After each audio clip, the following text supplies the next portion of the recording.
নির্বাচন না হলে অর্থনীতির অবস্থা আরও খারাপ হবে মন্তব্য করেছেন বিএনপি মহাসচিব মির্জা ফখরুল ইসলাম আলমগীর।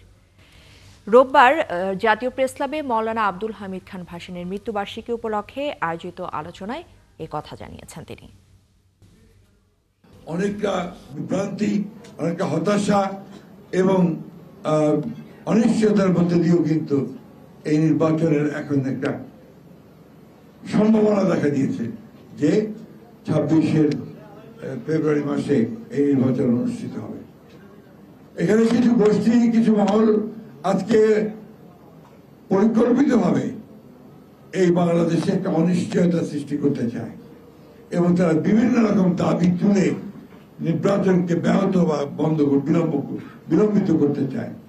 কিন্তু এই দেশের মানুষের এখন সবচেয়ে বড় প্রয়োজন যেটা, তারা হচ্ছে নির্বাচিত সরকার, যার পিছনে জনগণ থাকবে।